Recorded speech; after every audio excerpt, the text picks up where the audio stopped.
को आज हम जानेंगे इस वीडियो में आषाढ़ मास के कृष्ण पक्ष में पड़ने वाली एकादशी के बारे में। ये योगिनी एकादशी कहा जाता है जो आषाढ़ माह के कृष्ण पक्ष में पड़ती है।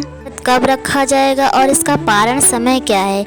एकादशी की अत्यधिक धार्मिक मान्यता होती है। माना जाता है एकादशी पर पूरे मने भाव से व्रत रखा जाए तो जीवन के सभी कष्ट छंट जाते हैं और पापों से मुक्ति मिलती है, ऐसा माना जाता है।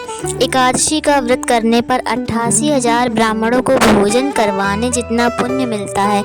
साल भर में 24 एकादशी पड़ती हैं जो हर महीने के कृष्ण पक्ष और शुक्ल पक्ष की एकादशी तिथि पर रखी जाती है और इसी तरह आषाढ़ माह के कृष्ण पक्ष में पड़ने वाली एकादशी को योगिनी एकादशी कहा जाता है। एकादशी पर पूरे मनोभाव से भगवान विष्णु और माँ लक्ष्मी की पूजा आराधना की जाती है और माना जाता है भगवान विष्णु प्रसन्न होकर भक्तों पर अपनी कृपा बरसाते हैं।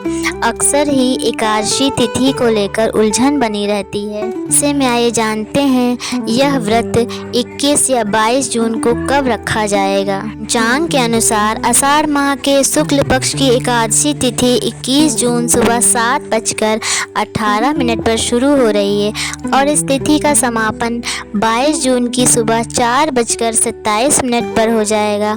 उदया तिथि के अनुसार योगिनी एकादशी का व्रत इस साल 21 जून शनिवार को रखा जाएगा।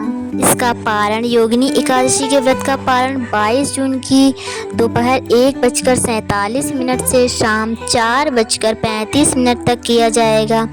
इसका शुभ मुहूर्त में पारण करना शुभ होता है। हरिवासर का समय 9:41 है। योगिनी एकादशी पूजा मुहूर्त ब्रह्म मुहूर्त 4:04 AM से 4:44 AM तक रहे। अभिजीत मुहूर्त 11:55 सुबह से 12:51 PM तक रहेगा।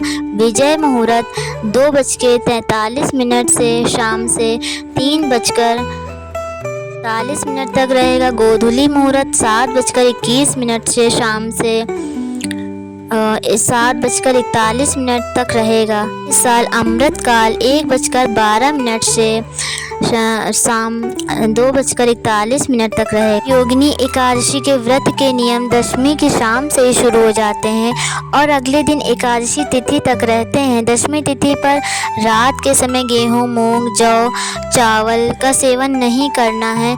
दशमी की रात को नमक भी नहीं खाते हैं। अगली सुबह स्नान करने के पश्चात व्रत का संकल्प लिया जाता है और फिर स्वच्छ वस्त्र धारण किए जाते हैं। एकादशी तिथि पर भगवान विष्णु की पूजा करने के लिए कलश में जल भरकर रखा जाता है। टीका करें, अक्षत लगाएं, फिर आरती करें, कथा सुनें, भगवान को भोग लगाकर तुलसी दल के साथ और तुलसी को एक दिन पहले ही तोड़ कर रख लें, उस दिन नहीं तोड़ते हैं। एकादशी की तिथि के दिन तुलसी में जल भी अर्पण नहीं करना चाहिए। अगर आपको हमारी वीडियो उपयोगी लगे तो प्लीज़ लाइक ज़रूर करें। धन्यवाद।